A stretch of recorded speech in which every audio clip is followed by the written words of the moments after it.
Hey everyone, welcome back to my channel. I have my mom here visiting from out of state, and she's going to show me how to make a lot of different Puerto Rican foods. So we're going to start with making arroz con gandules, and that's basically like a yellow rice with pigeon peas. And the way that she flavors the rice is using a pork chop, and she's cubing it into little small pieces because she doesn't have measurements. I'm gonna watch her closely and then get measurements as best as I can to show you how we make the rice. Okay, the first thing we're gonna do is heat it on high heat on the pan. This is a 12-quart pan. And she's gonna add some olive oil.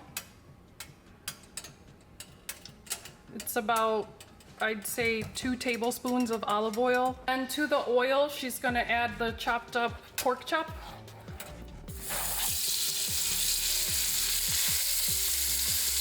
Kind of render its fat and give the rice a little extra flavor. This is how I grew up having it. Once that's all fried up and crispy, she's gonna add sofrito, which is about 1 tablespoon.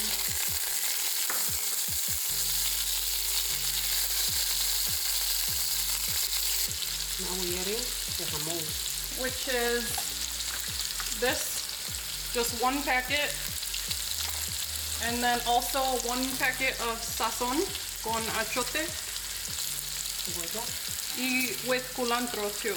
Once that's all sauteed, we're gonna add tomato sauce, and it's just about 2 to 3 tablespoons.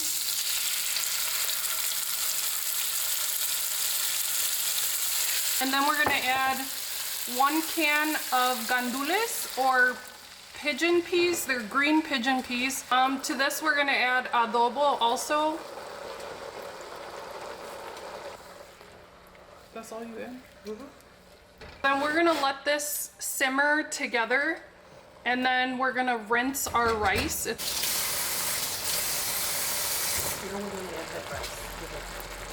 Now that it's boiling like this, we're going to add the rinsed rice.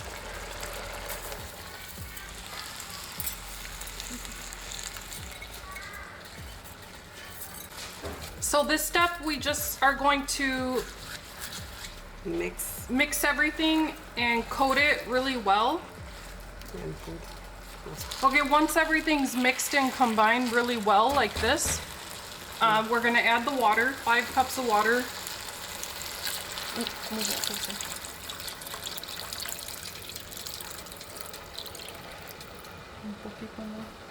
The way that she measures is what the water looks like. Covering enough of the rice, like just enough. And then what are you gonna do? Like let it boil? We gotta add salt. Oh, in this step, she's going to add some salt.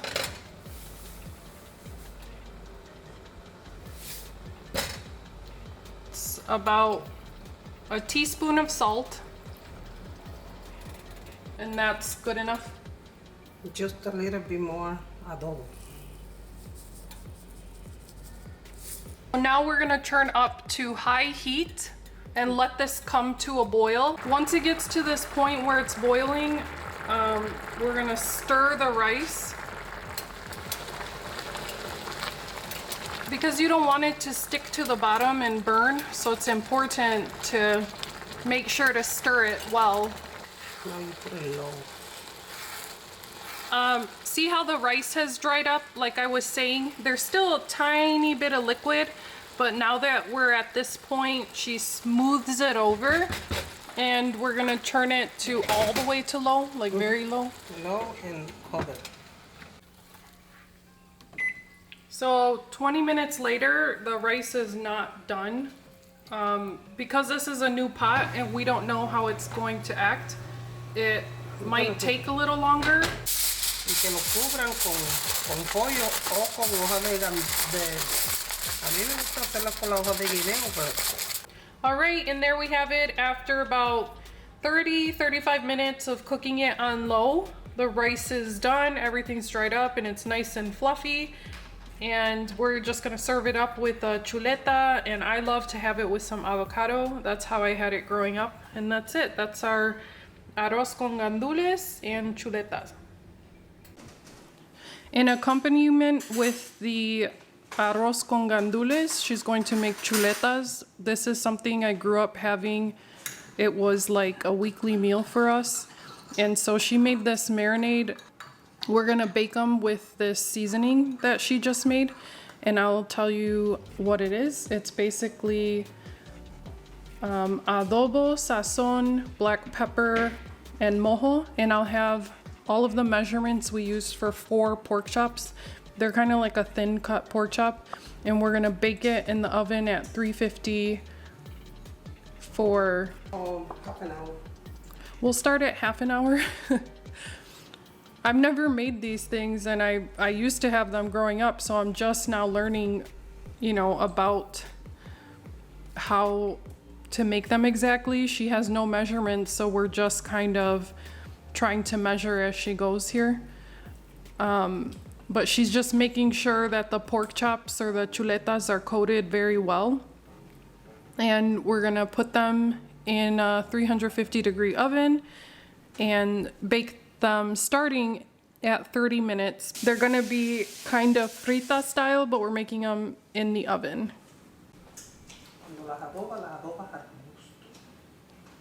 Cuando la adoba al gusto.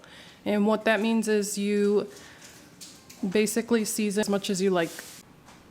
We added more adobo on top, and I got in trouble because I'm supposed to use goya, and this is the only one I could find in my grocery store. I make my own, Mom.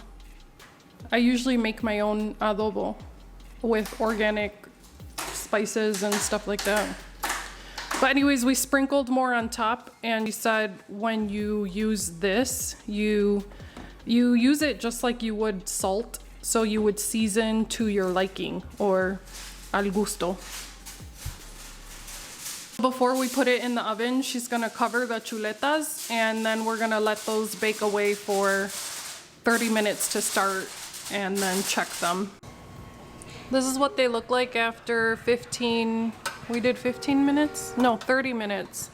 So now we're going to let them bake uncovered so they get crispy for like another 15 minutes.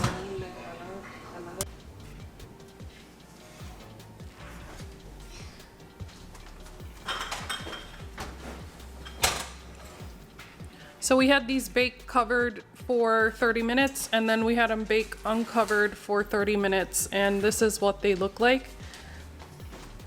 So they're kind of like what a fried chuleta